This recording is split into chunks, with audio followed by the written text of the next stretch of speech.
अस्सलाम वालेकुम नाजरीन, आपका मेज़बान यासिर शामी आपकी खिदमत में हाजिर है और आप देख रहे हैं डेली पाकिस्तान फेसबुक लाइव। पूरी दुनिया से जिन लोगों ने डेली पाकिस्तान के पेज पे हमें ज्वाइन किया है उन्हें खुशामदीद कहेंगे। इस वक्त मौजूद हूँ मैं तहरीक लब्बाइक या रसूलुल्लाह की सियासी विंग तहरीक लब्बाइक पाकिस्तान के सरबरा और तहरीक लब्बाइक या रसूलुल्लाह के भी सरबरा अल्लामा खादिम हुसैन रिजवी साहब के साथ, जो कि कल लाहौर से इस्लामाबाद तक लॉन्ग मार्च करने जा रहे हैं और इनके क्या मुतालिबात होंगे, क्या हिकमत अमली होगी, वो इन्हीं से बराह रास्त हम पूछेंगे। जबकि इनके सबसे पहले मुतालबे में एक मुतालबा ये है कि हॉलैंड की एम्बेसी को बंद किया जाए। नबी करीम सल्लल्लाहु अलैहि वसल्लम के खाके बनाए जा रहे हैं जबकि उनका साया ही नहीं था। जिसका साया नहीं उसका खाका कैसे बन सकता है, और उम्मत मुसलमान का, मीडिया का इसमें ख़ुसूसी तौर पर क्या किरदार होना चाहिए था, क्या किरदार है, ये तमाम तल्ख सवालात हम इनसे पूछेंगे और इनसे ये भी आज जानने की कोशिश करेंगे कि ये इनका लॉन्ग मार्च धरने में कन्वर्ट होता हुआ दिखाई देगा या हुकूमत अगर इनको रोकती है, मुज़ाहमत करती है, इनको इस्लामाबाद तक नहीं पहुंचने देती तो फिर भी इनका एहतजाज या लॉन्ग मार्च जो होगा ये पुरअमन होगा या नहीं। अल्लामा साहब बहुत शुक्रिया। सबसे पहले जो आपसे सवाल है वो ये है कि जो खाके बनाए जा रहे हैं ये आपका मसला नहीं, ये पूरी उम्मत मुसलमान का मसला है, हमारा भी मसला है। तो इसको आप किस तनाजुर में देखते हैं? पहली हुकूमतों को इसके ख़िलाफ़ कोई करारदाद या OIC में इसके ख़िलाफ़ कोई आवाज़ नहीं उठानी चाहिए थी?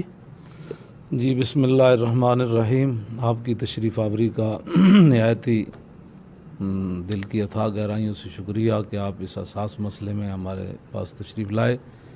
ये मसला उम्मत की बका का है। इमाम मालिक अलैहिर्रहमा से हारून रशीद ने जब पूछा था तो फरमाया मा बकाउल उम्मत बाद शत्म नबिया, कि अगर हुजूर के ख़िलाफ़ बात हो, हुजूर की उम्मत बदला न ले तो फिर सारी मर जाए। ज़िंदा रहने का उसे हक़ नहीं है।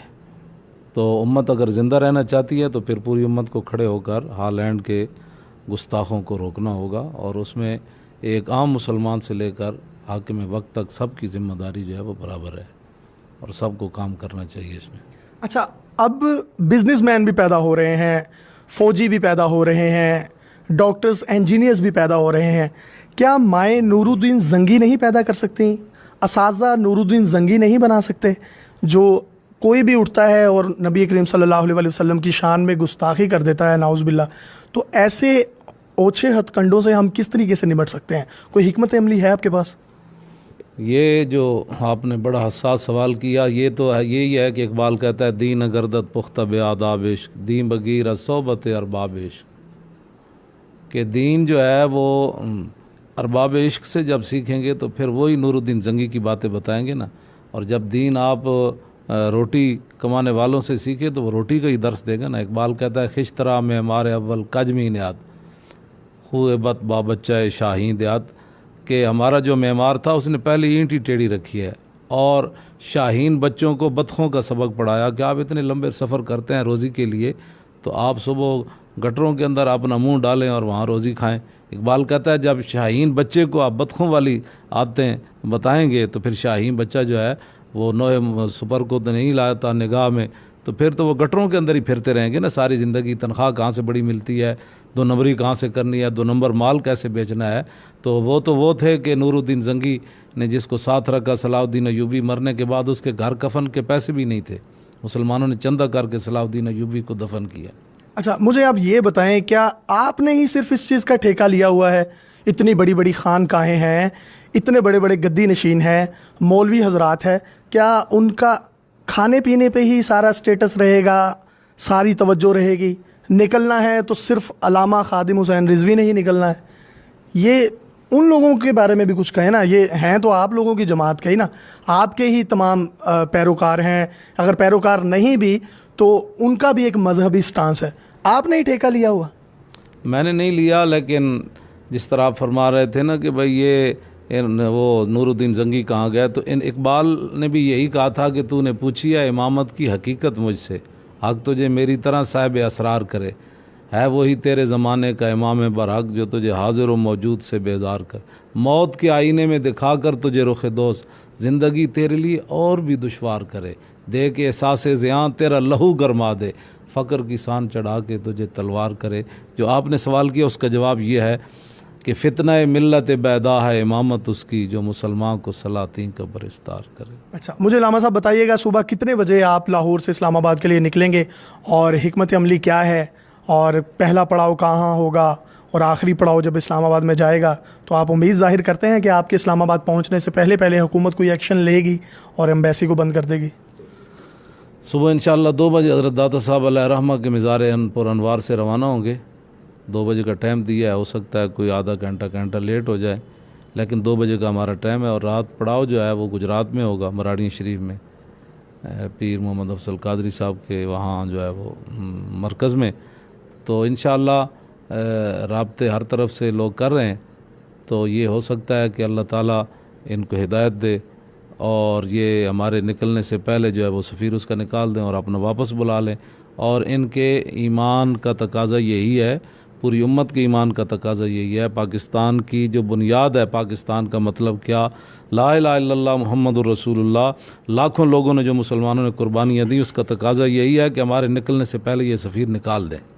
अच्छा, अगर वो सफ़ीर नहीं निकालते तो आप किसी जो है इंतहा पसंदी की तरफ जाएंगे इनके ख़िलाफ़, इन लोगों के ख़िलाफ़?